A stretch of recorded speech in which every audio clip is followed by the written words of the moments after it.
Welcome back to Advanced Chemistry Lectures. This is the third lecture in the series on inorganic organometallic chemistry. In this particular tutorial, we'll focus on fundamental organometallic reactions of oxidative addition and reductive elimination. And these two reactions are really good to talk about together because they're the microscopic reverse of one another. And I've shown a very generic reaction below, in which moving to the right is oxidative addition, by which you start with a low coordinate metal fragment which can undergo oxidative addition with an Rx unit. That Rx unit could be an aryl halide, it could be methyl iodide, it even could be a small molecule like dihydrogen. Via then a three-centered transition state, it was able to cleave the Rx bond while simultaneously forming the MR and MX bonds, leading to a product in which R and X are cis to one another.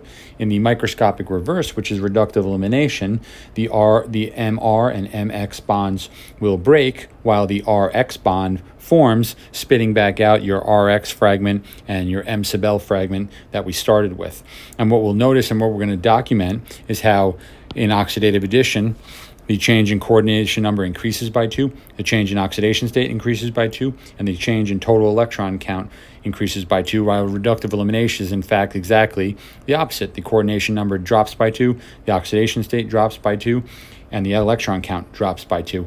And both these processes proceed via this three-centered transition state. And so we need to understand a little bit about how a metal can actually facilitate this bond forming and bond breaking process. And so the first thing we need to focus on is synergistic interactions between metals and substrates and or their ligands. And so synergistic interactions really are donor-acceptor interactions.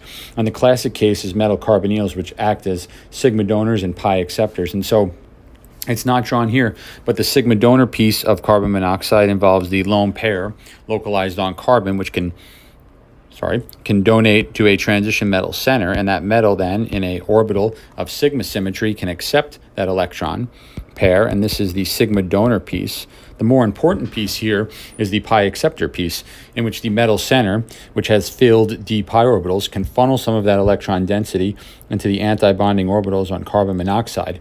The function of this is that the carbon-oxygen triple bond starts to look like a carbon-oxygen double bond. You can really well document this by IR spectroscopy by looking at the CO stretching frequency. Free CO has a stretching frequency of 2143. The more back bonding you get, the more the metal is able to siphon electron density from its d pi orbitals into the pi star orbitals of CO. The more that CO triple bond starts to look like a double bond. If it starts to look like a double bond, that it means it's going to weaken, and therefore the stretching frequency should drop quite considerably. And the series shown below, all of the metal complexes are D6 18-electron octahedral compounds. And what is really highlighted is the fact that the more electron density or the more diffuse the metal d orbitals are, in the case of the hafnium compound, with a 2- charge, that negative charge allows the d orbitals to expand into the pi star orbitals localized on CO. The function of this is that the CO bond weakens considerably, and you can see that by the very low stretching frequency. On the other hand, the iridium compound with its high 3+ positive charge results in the d orbitals contracting. When the d orbitals contract, they get sucked towards the metal center. That minimizes the overlap with the anti-bonding orbitals on CO, and you'll see that the stretching frequency remains quite high. And in the case of this iridium compound, you'll notice that in fact it looks like the CO bond actually gets stronger. And so the classic explanation for this is that this lone pair localized on carbon is actually in an anti-bonding type orbital. And so by giving electron density, in this case towards iridium, it is actually strengthening its CO bond. At the same time, since there is no back bonding, the CO triple bond is not undergoing any weakening, and therefore the CO stretching frequency actually increases. In subsequent years, DFT calculations have kind of refined this argument a little bit, but that's kind of for a different time. And so what we want to really think about, though, this is just synergistic interactions between metals and carbonyls. Can this apply actually to molecules that are able to undergo oxidative addition? And of course it can. And so similar donor-acceptor interactions are also possible with H2. So let's say we have a molecule of dihydrogen that can float in and bind to a transition metal center in an A to 2 fashion. Well, if it's binding in an A to 2 fashion, the first interaction that must be taking place is that the HH sigma bond shown here can actually donate electron density to an acceptor orbital on the transition metal center. The next interaction you want to think about, well, what if the metal has filled d pi orbitals? Can they actually back bond to the antibonding orbitals on H2? And that is in fact correct. Notice that these two fragments are out of phase with one another. This is the sigma star bond on H2. And if you imagine if the metal can actually siphon enough electron density into the antibonding orbitals on dihydrogen, it could actually cleave the HH bond outright, and you would end up with a metal dihydride. And this is exactly what oxidative addition is. Remember that oxidative addition, the change in coordination number goes up by 2, the change in oxidation state goes up by 2, and the change in electron count goes up by 2. And so if we consider a metal center that's kind of naked before H2 can interact with it, if that metal center, let's say, is palladium, if it is a palladium 0 center, it is D10. And so we have it's not a real transition metal fragment here, that is D10. But if you have enough back bonding into the sigma star orbitals on H2, you can get cleavage of that HH bond, yielding you a metal dihydride. Now this palladium center will be palladium 2. Remember that each hydride is in fact has an overall minus charge. That means to balance a charge, palladium must be palladium 2.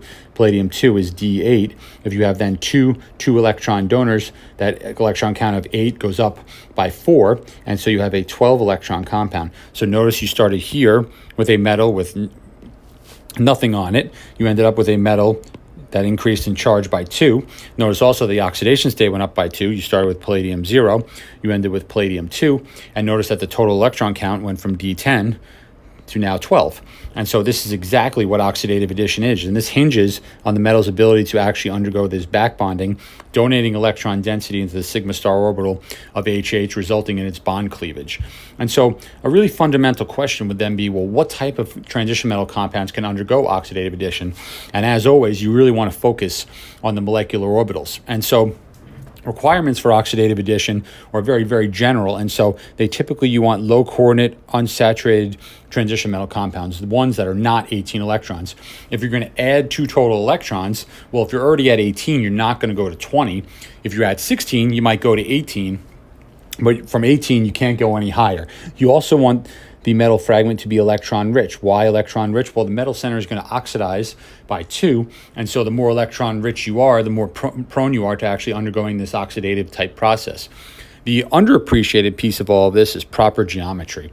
And so what you need in order to undergo oxidative addition, especially of a molecule like H2, is an acceptor orbital of sigma symmetry and a donor orbital of pi symmetry. So what do I mean by that?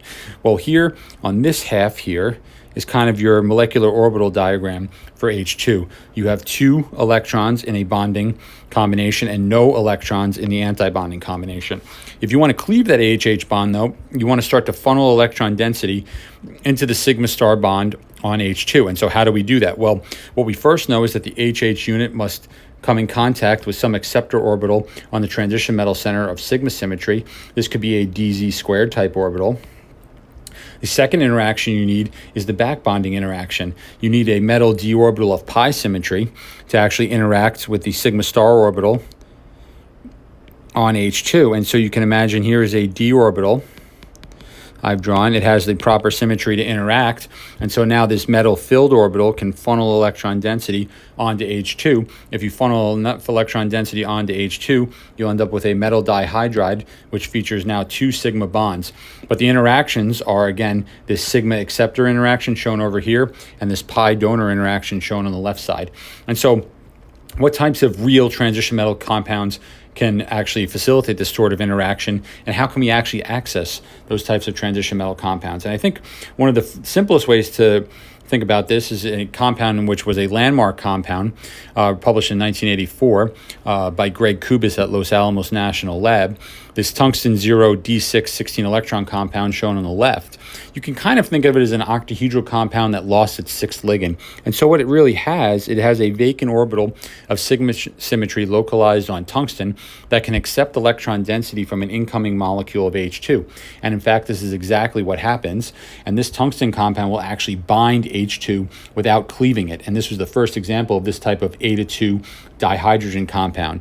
And so the neutron structure showed that the HH bond was 0.84 angstroms, and so the HH bond now has stretched. free dihydrogen has a HH bond length of 0.74 angstroms, and so the bond elongated by about 0.1 angstroms. There's also tungsten hydrogen contacts around 1.75 angstroms. And so the question here is, well, H2 bound, but it didn't break. And so why didn't it break? Well, consider first the first interaction, the sigma donor d sigma acceptor interaction. And so what we know is that the metal had the proper electrons or proper orbital to actually accept electron density from the incoming molecule of H2. However, it didn't cleave the HH bond. So why? Well, it's this piece right here. There was not enough electron density being funneled from the metal into the antibonding orbitals on H2. And why is that? Well, consider the other half of the puzzle here is this half right here. Well, this molecule of tungsten has 3 CO molecules. CO is also competing for electron density. The metal is actually siphoning its electron density onto the CO ligand into its pi star orbitals. Remember that CO has carbon and it has oxygen on it. Both of these atoms are more electronegative than hydrogen, and so it's a virtual tug of war. The metal can bind the molecule of dihydrogen, but does not cleave it. And the reason it does not cleave it is that CO is winning the tug of war battle with H2. Most of the electron density is being siphoned from the metal into the pi star orbitals on CO, not into the sigma star antibonding orbitals on H2. And so how can we actually enable enough electron density to funnel into the sigma star orbitals on H2? And so 3 years after this publication in 1984, the Kubis lab reported this Moly compound, and so Moly is right above tungsten in the periodic table. It's a Moly 0d6 16 electron compound. It similarly has a vacant orbital where the 6th ligand used to be, or we could call the 6th ligand should be. And so in this case, though, notice that there's only one CO. 2 of the COs have been swapped out by a bidentate ligand, while here's the bidentate ligand, while the 2 different monodentate ligands have also been replaced by a bidentate ligand. And this system was really, really interesting because it turns out that depending on what the R groups are on the bidentate ligand will control whether you get an eta-2 dihydrogen compound or you get full-blown oxidative addition. And so if the R groups on the bidentate phosphine are phenyl, and so you have diphenylphosphinoethane, DPPE, which is this ligand here, what happens is that the dihydrogen unit will just bind to the Moly center, and you'll remain with a Moly 0 center now with 18 electrons, 2 additional electrons being donated by the H2 unit to the Moly center. However, if the R groups are ethyl, well, ethyl now is an alkyl phosphine. Those alkyl phosphines donate a much more electron density to the transition metal center. If more electron density is on the transition metal center, you don't have COs competing. This interaction starts to take over. If this interaction starts to take over, in which the d pi orbitals on the transition metal center are funneling electron density into the antibonding orbitals on H2, you get oxidative addition, and that is in fact exactly what occurs here. Now you have a Moly dihydride. Notice if you calculate the total electron count of this Moly compound, you now have Moly 2 because you have 2 anionic hydrides. Moly 2 is D4. Then you have 6, 8, 10, 12, 14, 16, 18 electron compound. Notice that you started with a 5-coordinate Moly compound on the left side. You ended up with a 7-coordinate Moly compound on the right side. The coordination number changed by 2. Notice you also started with Moly 0, you ended up with Moly 2. The oxidation state went up by 2. And notice also the total electron count went from 16 to 18. It also increased by 2. And so this is a function of the fact that in the case in which you now have bidentate purely alkyl phosphines, the metal center is more electron rich. If the metal center is more electron rich, it can facilitate back bonding to the antibonding orbitals localized on H2. And so these compounds, those compounds just from the previous slide, were reported over 20 years after Vaska's compound. And Vaska's compound was really the original compound that spring-loaded the investigation into organometallic chemistry, particularly oxidative addition. And Vaska's compound is known to do oxidative addition to a number of different small molecules, for example, H2, methyl iodide, and even dioxygen. And so you'll notice here that in all cases, iridium started as iridium 1. It ended as iridium 3. It started at 16 electrons. It ended at 18 electrons. It started at 4-coordinate. And it ended at 6-coordinate. And so a little bit more challenging electron count, though, is the dioxygen compound shown here below. And so if you give the electrons back to the OO unit, you end up with this. This is a peroxide unit. Each oxygen has a formal -1 charge. The overall charge on the peroxide unit, though, is 2-. Chloride is also 1-. So this is an iridium 3 compound, which is D6. It is also an 18-electron compound.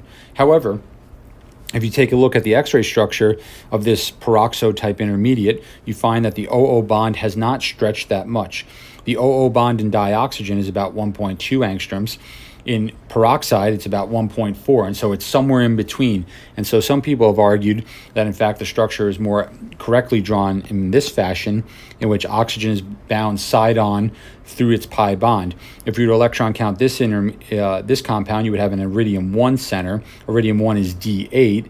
Then you would have 10, 12, 14, 16, 18 electron compound. And this structure, I think, is pretty valid because it turns out that if you put this under vacuum, you'll actually lose dioxygen and you'll get back your starting Vaska's compound. And so really very interesting compound. But what we're really focused on here is, in fact, oxidative addition and how does this occur. And so what's really interesting is, remember that in oxidative addition, you usually, or you should, get the addition of that, let's say, Rx fragment in a cis geometry. And you can see in the hydrogen case and in the oxygen case, those substituents end up cis to one another. So how in the case of methyl iodide do you get the trans geometry? And so what we really need to focus on is actually the molecular orbital diagram. And so if we consider a very idealized square planar D4H symmetry molecule, which Vaska's compound isn't, but the molecular orbital diagram is similar, what you really want to focus on is the frontier orbitals, the HOMO-LUMO gap. And so what we know is that square planar compounds generally have a HOMO, that is an A1G, which is largely of DZ character. And so this is your HOMO. And the LUMO is the B1G star orbital shown here. And this is really an antibonding sigma star orbital. And so it's not really localized so much on the metal. It can actually be localized on the ligands, but it's really affecting the sigma bonds. And so that's not really going to play a role in any oxidative addition process. And one above the LUMO is this A2U orbital, which corresponds to the p orbital on iridium. And so the p orbital, you could imagine, could accept electron density from an incoming substrate. However, it's really, really high in energy, and that's why, in fact, square planar compounds are usually 16 electron, because in order for another ligand to actually do this, it's not really energetically favorable. And so how is actually Vaska's compound now facilitating these oxidative processes? And if we consider the first one, which is the addition of methyl iodide, this is really an SN2 reaction. And so as I mentioned, the HOMO is the DZ squared orbital, which I've shown here. And so what you can imagine is that that DZ squared orbital could act as a nucleophile towards methyl iodide. And so this now is your nucleophilic piece, and you'll notice that the addition of Vaska's compound to methyl iodide very much resembles an SN2 transition state. And so this carbon atom has a delta positive charge. Your iodide is your leaving group. And now your nucleophile here is iridium, which can attack and then kick off the iodide. And this is exactly what happens. You then generate a new 5-coordinate iridium compound. Notice that this iridium compound, this iridium compound is iridium 3. Iridium 3 is D6, 8, 10, 12, 14, 16 electron compound. The iodide then quenches the positive charge on iridium, yielding you the 18 electron trans product. And so this reaction was really well studied even way back in the 60s. And so I'm just going to put the iridium 3 here. And so it was very consistent, in fact, with an SN2 type process. And so first of all, it was second order. It had a very large negative entropy of activation. And so you can imagine the entropy should be negative in this case. You have two molecules essentially coming to one very ordered transition state. That should lower or make a negative entropy. And furthermore, the reaction rate increased in polar aprotic solvents like DMF, which are textbook SN2 type substrates. And in fact, even in this paper from 1966, they realized that this SN2 type transition state was probably operative, not this oxidative addition type transition state. And so the oxidative addition of methyl iodide is not really pure oxidative addition, because the methyl and the iodide don't end up cis to one another, but it ends up trans. And so this is really an SN2 reaction. Well, you may say, well, how does it actually do oxidative addition of H2 and O2? And again, we have to go back to the molecular orbital diagram. And what you'll realize is what I didn't state before is that this DZ squared orbital is the HOMO, and what we really want is that orbital to have pi symmetry, so it can donate into the sigma star antibonding orbital in H2, but it doesn't have pi symmetry. The LUMO is also localized along the sigma bond, so that's not really going to play ball. And the A2U, which could accept electron density from an incoming molecule of H2, can't because it's too high in energy. So what actually is occurring? Well, what's occurring is that Vaska's compound is actually distorting its geometry to get oxidative addition, to get these cis products. And so if we kind of draw Vaska's compound, we're looking now down the iridium P axis. CO is coming out of the computer screen at you. Chloride is into the computer screen. Well, if you think about it, if CO and Cl, if they bend in this direction, you could distort the geometry in such a way that iridium would look like this. Well, if iridium looks like this, in this distorted angular geometry, you can imagine now how this X2 fragment, whether it is dihydrogen or dioxygen, could approach the iridium center and give you these cis products that you expect. Furthermore, you can see that this would exactly justify how the HHOO units end up trans to CO and Cl exclusively, which they do.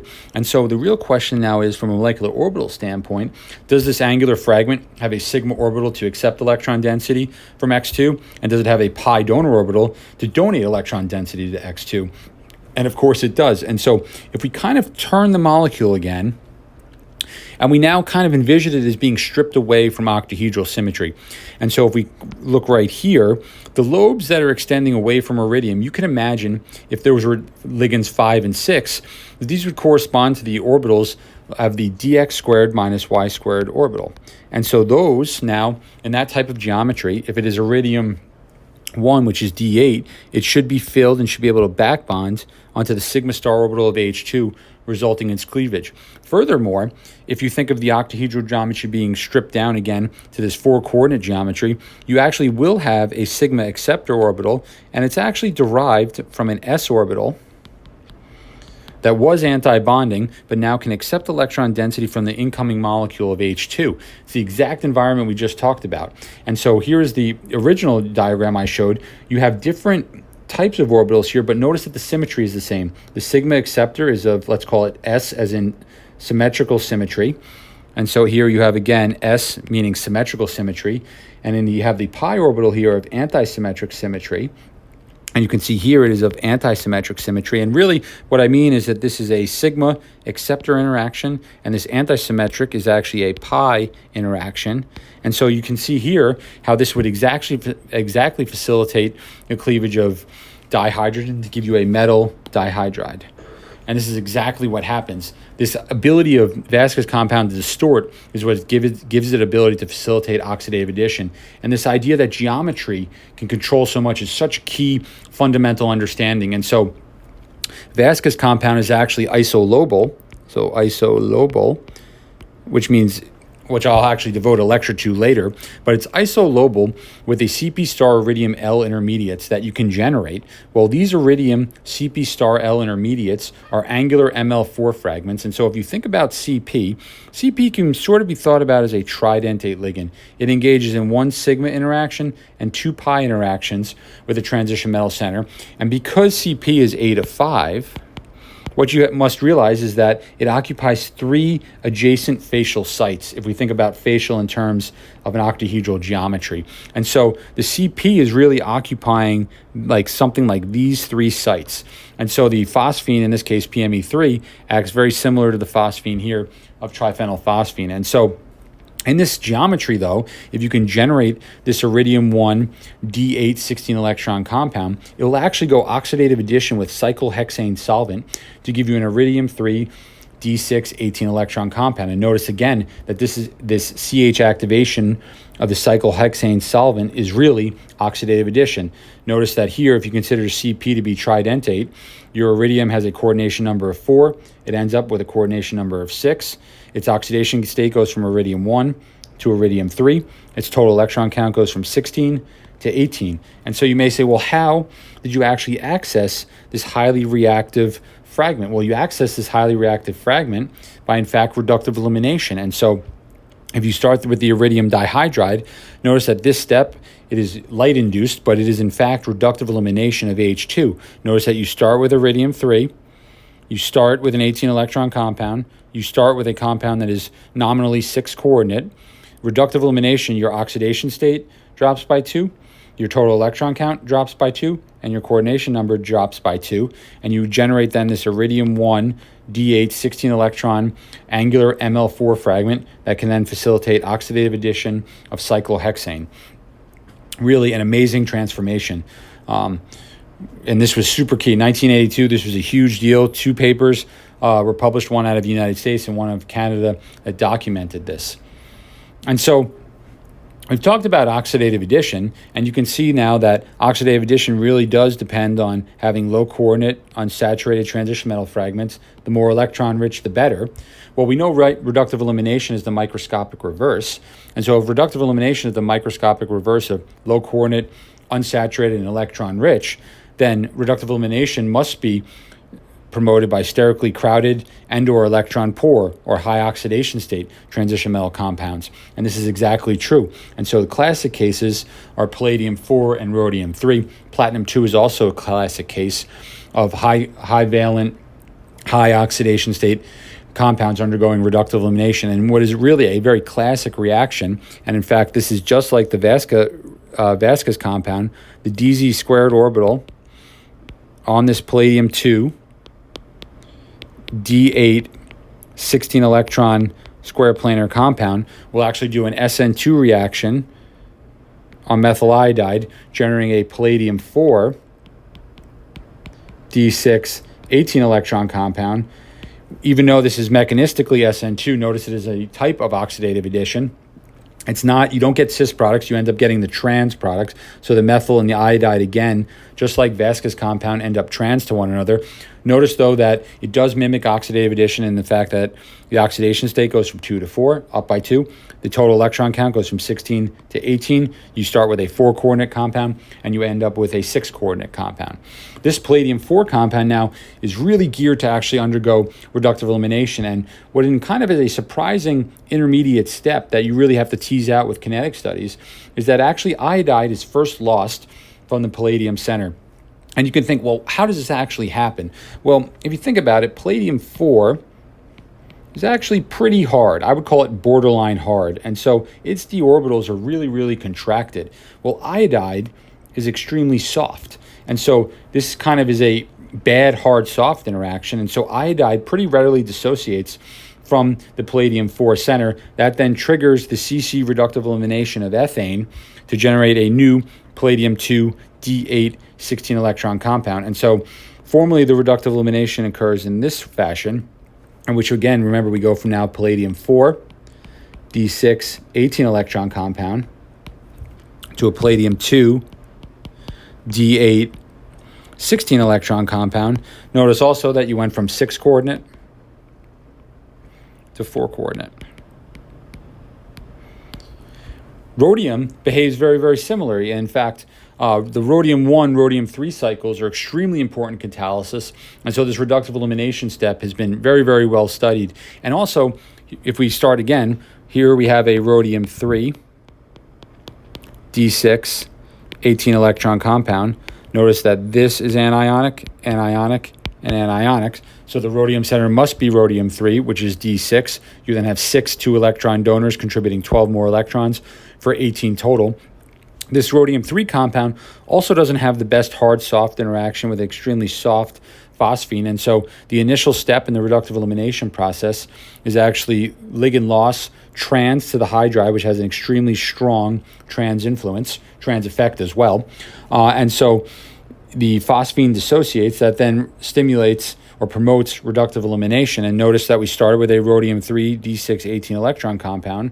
You end with a rhodium-1 D8 16 electron compound. Your coordination number went down by 2, your oxidation state went down by 2, and your total electron count went down by 2.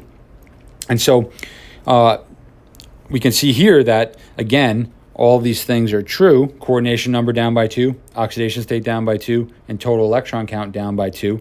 And again, though, this reductive elimination occurs from this 5-coordinate intermediate, which seems to be kind of a trend in organometallic chemistry. And so why do you usually have this ligand loss before reductive elimination? Well, it's been kind of theorized, and it's kind of speculative, that once you get to a 5-coordinate intermediate, you have a much more flexible transition metal compound. Remember, 5-coordinate intermediates are extremely dynamic. They undergo Berry pseudo-rotation. But these 5-coordinate intermediate, you essentially are able, the molecule can distort to actually bring, in this case, the carbon and the hydrogen into closer proximity to facilitate the reductive elimination, in this case of acetone. If you have an octahedral transition metal complex, everything is kind of locked in place. The 5-coordinate intermediate has much more flexibility. The groups that need to be reductively eliminated can then get in closer proximity and stimulate the reductive elimination process. And so this shows here how high oxidation states, electron-poor transition metal compounds undergo reductive elimination. Well, the other type of transition metal compound that goes reductive elimination is ones that are very sterically crowded. And so what was a landmark finding in 2006 was that wide bite-angle diphosphenes can actually promote the reductive elimination of aryl CF3 bonds. Well, why are aryl CF3 bonds so important? Well, aryl CF3 bonds are found in a disproportionate amount of pharmaceutical compounds. They're critically important for metabolic stability, lipophilicity, and a host of other advantageous properties. And so what was known, though, for a really long time, or what was thought, I should say, for a really long time, was that the palladium CF3 bond was too strong to actually undergo reductive elimination. It was an extremely strong bond, and so you couldn't break it to form the desired carbon-carbon bond. Well, it turns out that if you sterically force the phenyl and CF3 groups into close proximity, you can actually trigger this reductive elimination at what are pretty reasonable temperatures. And so you can do this using a wide bite-angle diphosphene. This diphosphene here is known as xanthphos, and it is a wide bite angle. Notice that the 3-ring spacer here creates a wide bite angle. The bite angle is the P palladium P angle, and it's approximately 110 degrees. Well, in an idealized square planar geometry, that's only 90 degrees, and so the global effect of that is that they are spread out much more. If they're spread out much more, phenyl and CF3 smush together. If phenyl and CF3 smush together, they're more likely to undergo reductive elimination, and that is in fact what happens. However, xanthphos, as much as it can promote this really awesome transformation, it doesn't actually remain on the metal center during most catalytic processes. And so 4 years after that, reported in Science, was that the Buchwald ligands could actually promote this type of reductive elimination also. And it takes advantage of the fact that these Buchwald ligands, these, like, call them maybe second or even third generation of them, have Lewis bases that are actually oriented on the top ring. And so this phosphine is in fact huge, is a biaryl diphosphene.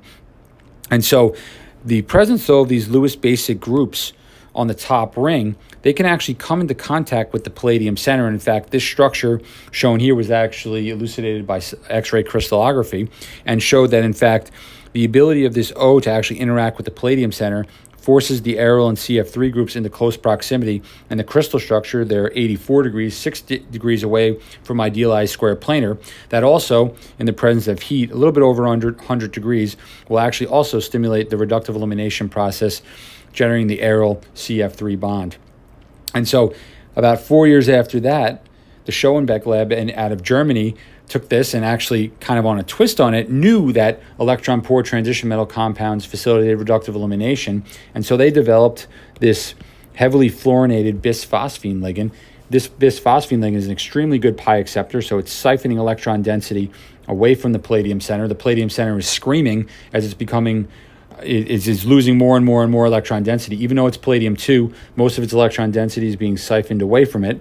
It then facilitates, again, a reductive elimination process, generating the aryl CF3 bond. And so, as I mentioned, or as I started here, reductive elimination can be both promoted sterically and electronically. Normally, sterically, you crowd the metal center so much that the phenyl, in this case the phenyl and the CF3 groups, get into such close proximity, but you also can do this electronically. If the metal center becomes so electron poor, reductive elimination increases its d electron count, and that can then promote the reductive elimination. And so this is all really, really important if we think about pharmaceuticals. And in fact, oxidative and reductive elimination are 2 of the 3 steps in the generalized palladium catalyzed cross coupling, which is extremely important for generating pharmaceuticals in the chemical industry. And so much so that these 3 gentlemen were awarded the Nobel Prize in 2010. Notice again that oxidative addition is the first step in this process. You start with a palladium 0 compound. Oxidative addition gives you a palladium-2 compound after transmetallation, which is really a fancy word for sigma bond metathesis, which I will discuss in the next lecture. Installs the second carbon-based group on palladium. You have then a new palladium-2 intermediate. Notice that reductive elimination will form this carbon-carbon bond between aryl and the RF group, regenerating the palladium-0 intermediate, and this is palladium-catalyzed cross-coupling. Dick Hecht, Negishi, and Suzuki shared the Nobel Prize in 2010.